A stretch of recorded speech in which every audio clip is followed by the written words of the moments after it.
Kim Jin-ho's eyes fluttered open in the cramped escape pod, his throat dry as sandpaper. The stars outside spun lazily past the cracked viewport, and for a moment he forgot where he was. Then the memories crashed back like a tidal wave. The mining station, the explosion, his friends screaming as the blast tore through the hull. He was the only one who made it to the pods. 3 months had passed since that nightmare. 3 months of drifting through the Zarian Nebula with nothing but recycled air and protein paste, keeping him alive. The distress beacon had given up weeks ago, its final beep echoing in the silence like a death knell. Jin-ho knew he was going to die out here, alone among the stars, just another piece of space junk floating in the void. Die. Pod's life support system wheezed and groaned, struggling to keep him breathing. He'd already stretched the filters beyond their limits, and the air tasted metallic now. Each breath felt like swallowing razor blades. His body had grown thin and weak, muscles wasting away in the zero gravity. Sometimes he wondered if it would be easier to just open the airlock and end it quickly. But something kept him going. Maybe it was stubbornness. Maybe it was the memory of his crew counting on him to survive. Or maybe it was just the basic human refusal to give up, even when everything seemed hopeless. The pod suddenly shuddered, and Jin-ho's heart jumped. For a wild moment he thought the hull might be cracking, that his long wait was finally over. But then he saw lights through the viewport, not stars this time, but the running lights of ships. Big ships. The vessels that surrounded his tiny pod were unlike anything he'd ever seen.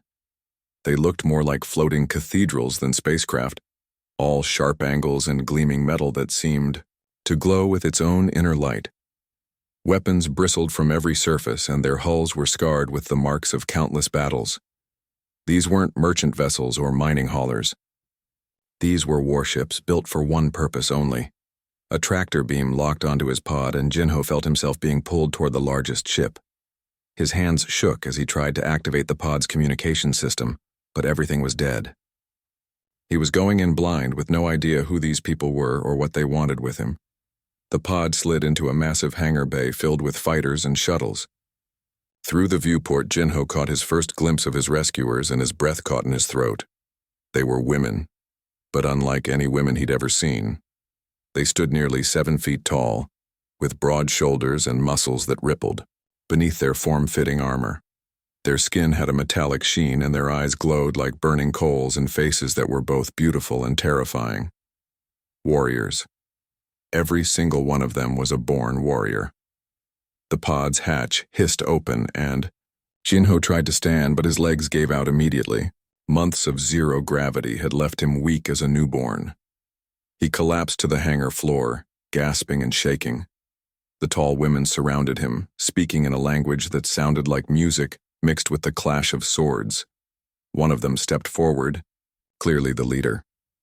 She wore more elaborate armor than the others, with a cape that seemed to shimmer like liquid starlight.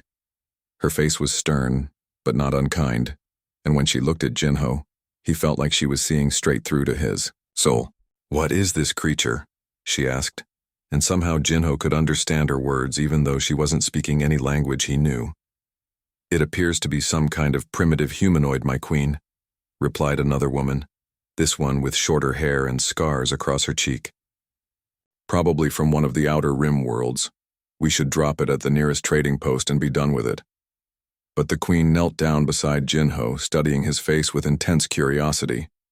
When their eyes met, something passed between them. Recognition, maybe, or understanding. "No, Lee Sora," the queen said softly. "Look at his eyes. This one has seen loss. He has survived when others could not. There is strength in him, even if his body is weak." Jin-ho tried to speak to tell them about the mining station and his dead crew, but only a hoarse whisper came out. The queen placed a gentle hand on his shoulder, and he felt some of her strength flowing into him. "I am Queen General Park Mirai of the Valkyrian Empire," she said, "and you, small warrior, are very far from home." Jin-ho woke up in what looked like a hospital room from the future. The walls glowed with a soft blue light, and machines he couldn't even begin to understand hummed quietly around his bed. For, The first time in months he felt truly clean and rested. The Valkyrian medical technology had worked miracles on his body, healing muscle waste and repairing damage from his long drift through space. But outside his room, voices were getting louder and angrier.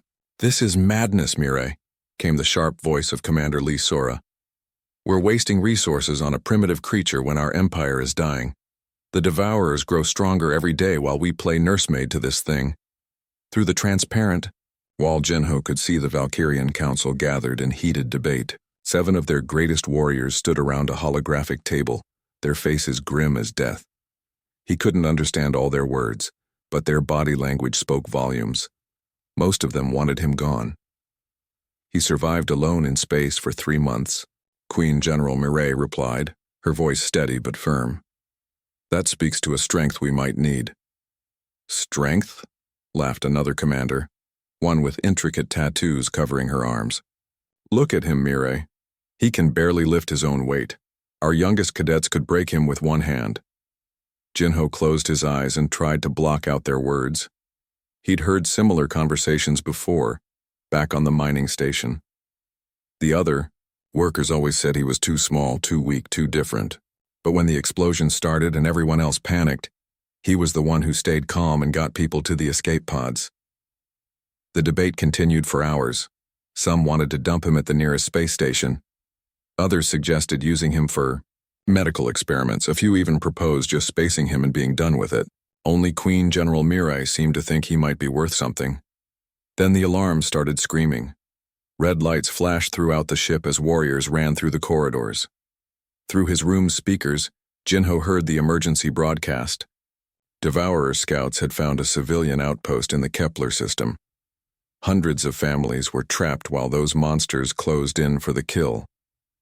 The Valkyrians moved with practiced efficiency, suiting up for battle and heading to their fighters.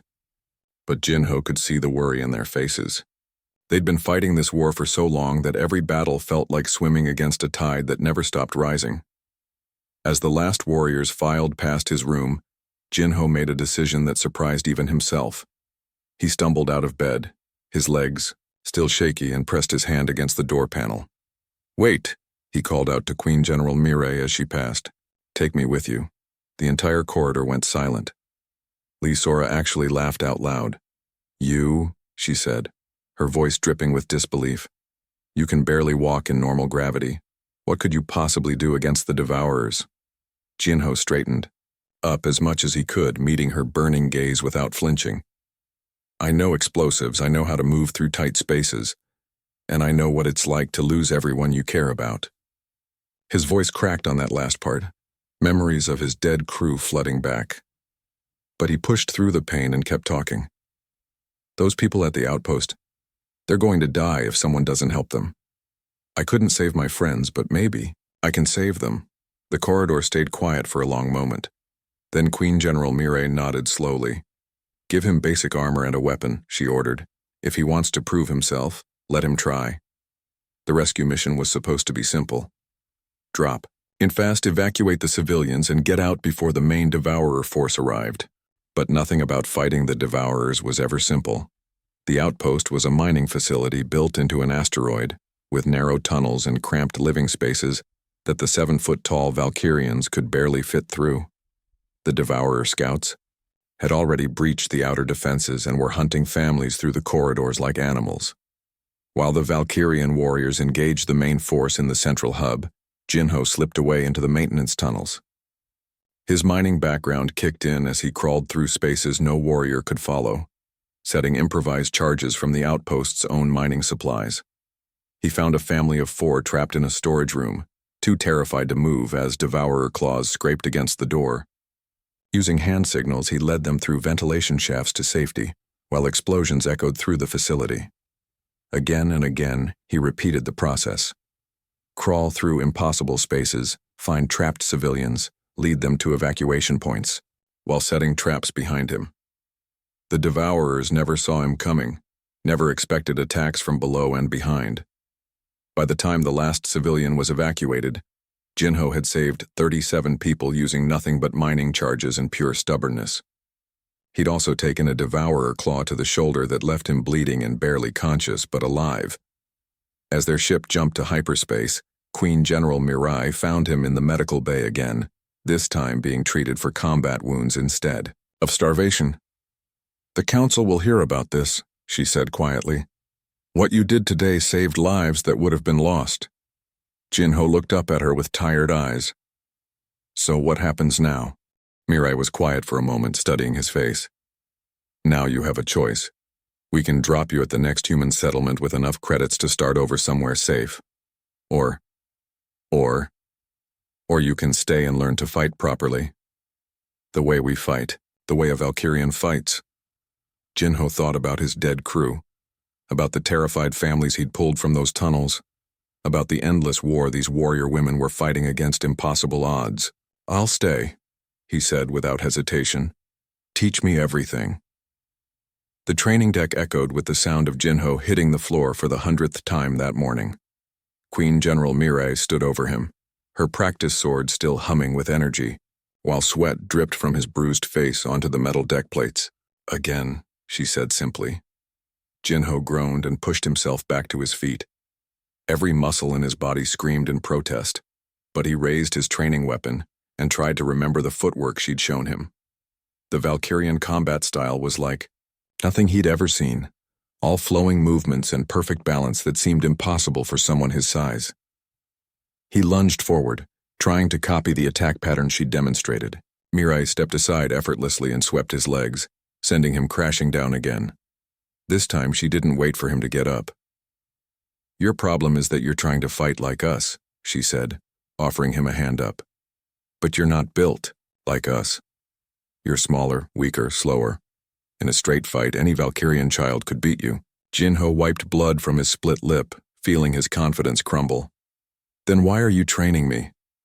"Because," Mirai said with the hint of a smile, "sometimes being different is exactly what you need." The real breakthrough came during a tactical exercise. Commander Choi Yuna had set up a simulation where Jinho's team had to capture a fortified position defended by devourer forces. The traditional Valkyrian approach was to assault head-on with overwhelming firepower, but the simulation kept ending in disaster. While the other warriors discussed formation adjustments and weapon modifications, Jinho studied the holographic battlefield from every angle. Finally, he cleared his throat. "What if we don't attack the front at all?" The room went quiet. Choi Yuna raised an eyebrow. "Explain." "Look at this," Jinho said, pointing to the simulation. "Everyone expects us to come from the main approach because that's how Valkyrians always fight. But what if we split into tiny groups and hit them from 6 different directions at once? They can't defend everywhere." "That's not how warfare works," Commander Yuna replied coldly. "Scattered forces are weak forces. We fight as one because unity is strength." But Mirai was listening carefully. "Run the simulation again.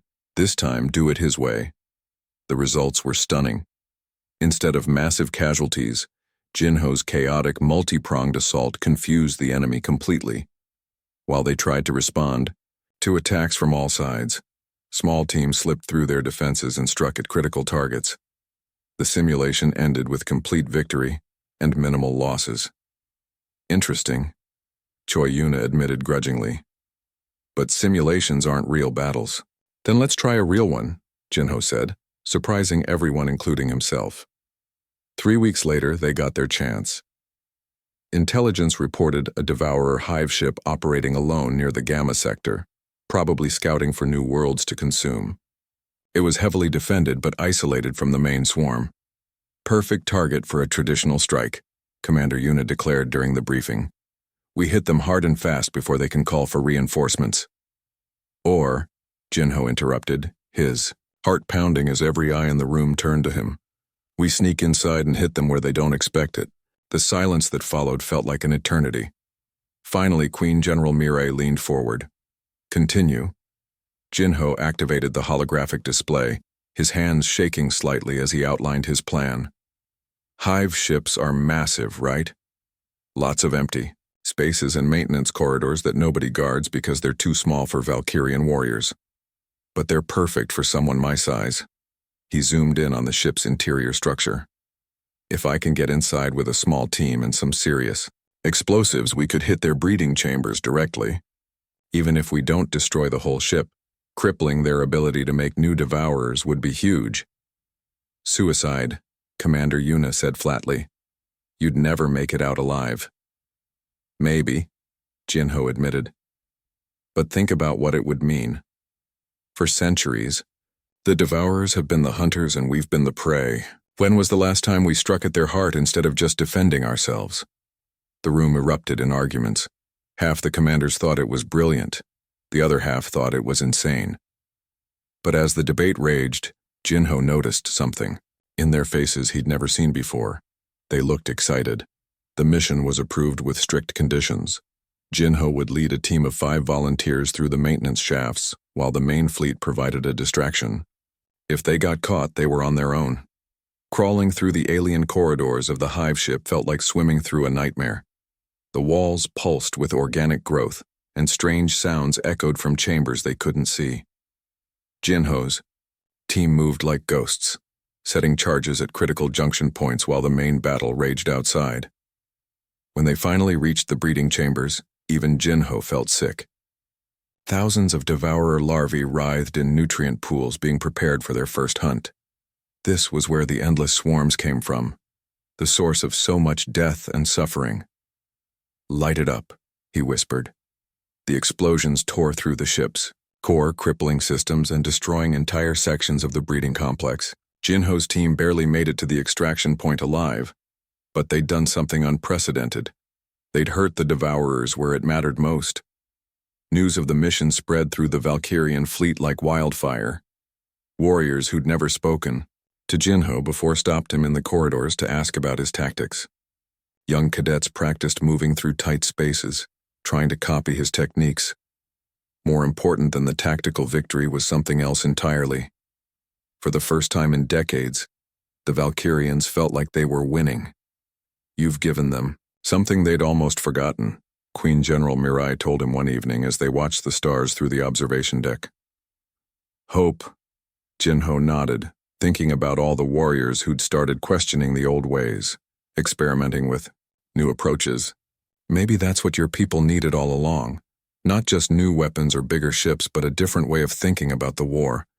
Perhaps, Mirai agreed, though I suspect you're giving them something even more valuable than hope. What's that? She smiled, and for a moment she looked less like a fearsome warrior queen and more like a proud teacher.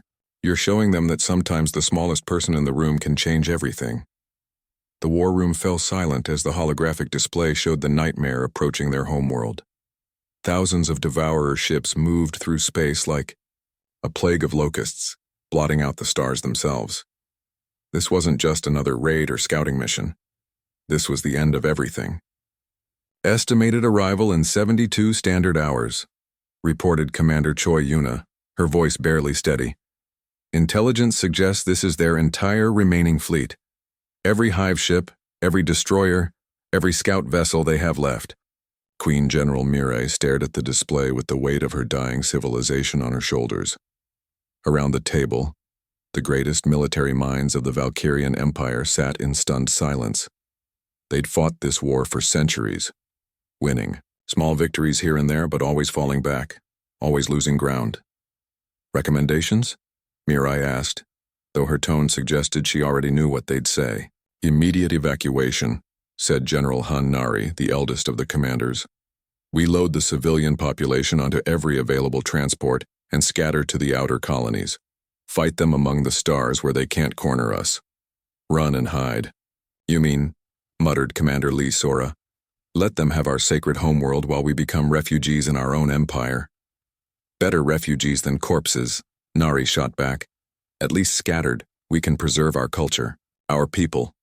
Maybe someday rebuild. The argument that followed was painful to watch. These proud warriors reduced to debating which way to retreat. Jinho sat quietly in the corner, still amazed that they'd even invited him to this meeting. 6 months ago, he'd been a nobody drifting through space in a broken escape pod. Now they were asking his opinion on the fate of their entire species. What about you, Jinho? Queen General Mirai asked suddenly. You've been quiet. What do you think we should do? Every face in the room turned to him. Some looked curious. Others, annoyed that a human was even present for this discussion. Jinho swallowed hard and stood up, his legs shaking slightly. I think we're looking at this all wrong, he said, his voice barely above a whisper. Explain, Mirai commanded. Jinho moved to the holographic display, his hands trembling as he manipulated the controls. Everyone's talking about running or fighting them in space. But what if we don't run? What if we don't fight them the way they expect? He zoomed in on their homeworld, highlighting the ancient terraforming stations that had shaped the planet for thousands of years. These engines, they're incredibly powerful, right? They moved continents, carved out oceans, basically rebuilt your entire world. That was centuries ago, General Nari interrupted. Those systems are relics now, museum pieces. But they still work, Jinho pressed on. I've been studying them. The power output is incredible. What if instead of using them to shape land, we used them to shape gravity itself? The room erupted in confused voices, but Jinho kept talking, his words coming faster as the idea took shape. Look at this, he said, calling up gravitational charts. If we could create artificial gravity wells at specific points around the planet, we could trap their entire fleet, pull them into crushing tidal forces that would tear their ships apart. Commander Choi Yuna stared at him like he'd grown a second head. That's insane. Even if it worked, the gravitational stress would destroy the planet itself. We'd be committing suicide. Maybe, Jinho admitted. But at least we'd take them with us, and maybe, just maybe, some of our people would survive to tell the story. The silence that followed felt like a physical weight. These were warriors who'd faced death countless times, but asking them to sacrifice their sacred homeworld was almost unthinkable. Finally, General Han Nari spoke up. The boy has a point. We're going to lose the planet anyway. At least this way we hurt them badly enough that the scattered colonies might have a chance. It's madness, Lee Sora protested. We'd be destroying everything our ancestors built. Our ancestors built more than just cities and monuments, Queen General Mirai said quietly. They built us, and if we can preserve even a fragment of our people by making this sacrifice, then it's what they would want. The vote was close, but it passed. They had 60 hours to prepare for the most desperate gamble in Valkyrian history. As the Devourer fleet approached, Jinho found himself in the planet's control center, surrounded by technology so ancient that half of it didn't even have instruction manuals. Engineers and technicians worked frantically to modify the terraforming systems, turning tools of creation into weapons of destruction. Above them, Queen General Mirai led the space battle with every ship they had left. The plan was simple. Keep the Devourers focused on the space battle long enough for Jinho to activate the gravity traps. 50,000 enemy contacts and closing, came the report from orbit. They're taking the bait. Main fleet is moving into position. Jinho's hands flew over the control panels, his mining background helping him understand the complex systems. Around him, Valkyrian technicians followed his instructions with the desperate efficiency of people who knew they were probably going to die. Gravitational generators at 60% power, someone called out. Not enough, Jinho muttered, sweat beading on his forehead. We need at least 80% or the field won't hold them. Warning alarms screamed as the ancient machinery pushed beyond its design limits. Lights flickered throughout the facility as massive amounts of power flowed through systems that hadn't been used for centuries. Jinho, came Mirai's voice over the comm, tight with strain. Whatever you're going to do, do it now. We can't hold them much longer. Through the facility's windows, Jinho could see the space battle raging overhead. Valkyrian ships darted between massive devourer vessels like wolves fighting bears, but they were badly outnumbered. Every second counted. Gravitational generators at 78%, reported a technician.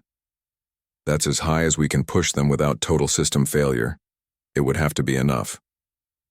Jinho placed his hand on the activation switch, knowing that pressing it would doom the world he'd come to love, but it might also save the people he'd sworn to protect. For the Empire, he whispered, and pressed the switch. The effect was immediate and terrifying. Artificial gravity wells bloomed around the planet like invisible flowers of death, their pull so strong that space itself seemed to bend and twist. Devourer ships that had been advancing in perfect formation suddenly found themselves caught in crushing tidal forces. Smaller vessels were torn apart instantly, their hulls crumpling like paper. Even the massive hive ships groaned and buckled as gravitational stress pulled them in different directions. The organized fleet became a chaotic mess of dying ships and debris, but the victory came at a terrible price. The planet beneath Jinho's feet began to shake as the artificial gravity wells affected it too. Continents shifted, oceans boiled, and the very ground cracked and split. "Evacuation shuttles launching now," someone shouted over the growing rumble. "All personnel to escape pods immediately." As Jinho ran through the collapsing facility, he caught one last glimpse through a window. The homeworld that had stood for thousands of years was tearing itself apart, its surface writhing like a living thing in its death throes. But scattered throughout the debris field above, he could see Valkyrian ships escaping into hyperspace, carrying the survivors to safety among the stars. They'd won. At the cost of everything they held sacred, they'd finally won. The refugee fleet drifted through space like scattered seeds blown from a dying flower. 47 ships carrying the last remnants of the Valkyrian Empire, their proud hulls now bearing the scars of desperate escape rather than glorious conquest. In the command ship's observation deck, Jinho watched the stars and tried not to think about the world they'd left behind. Behind him, angry voices echoed through the corridors. Some survivors still blamed him for everything they'd lost. "He destroyed our sacred home," Commander Lee Sora's voice carried from the meeting room. "Thousands of years of history gone because we listened to an outsider. That outsider saved our lives," General Han Nari replied firmly. "Without his plan, we'd all be dead and the devourers would still be spreading across the galaxy." The arguments had been going on for weeks now. Every day brought new debates about what they should do next, where they should go, how they could rebuild their shattered civilization. Some wanted to find a new world and recreate their old society exactly as it was. Others insisted they needed to change, to adapt, to become something new. Jinho rubbed his tired eyes and tried to block out the voices. In quiet moments like this, he could still see their homeworld dying, its surface cracking apart as artificial gravity tore it to pieces. He'd saved the Valkyrian people, but at a cost that haunted his dreams. Heavy thoughts? Queen General Mireille appeared beside him, her reflection ghostly in the transparent aluminum viewport. "Just wondering if I made the right choice," Jinho admitted. "Your people lost everything because of me. My people are alive because of you," Mireille corrected gently. "The rest was just stone and metal, important stone and metal, but replaceable." They stood in comfortable silence for a while, watching distant nebulae paint the darkness in shades of purple and gold. Finally, Mireille spoke again. "The Council has reached a decision about our future, and about yours." Jinho's stomach tightened. He'd been expecting this conversation. "Are you sending me away?" "Quite the opposite." Mireille turned to face him, her expression serious but not unkind. "We're offering you something that's never been offered to anyone outside our bloodlines. Full adoption into the royal house. You would become Prince Jinho of the Valkyrian Empire, with all the rights and responsibilities that entails." The words hit him like a physical blow. What? That's impossible. I'm human. I'm male. Your entire society is built around warrior queens." "Was built around warrior queens," Mireille corrected. "Our old society died with our homeworld. What we build now can be different, should be different. The universe has shown us that rigid traditions can become chains that drag us to extinction."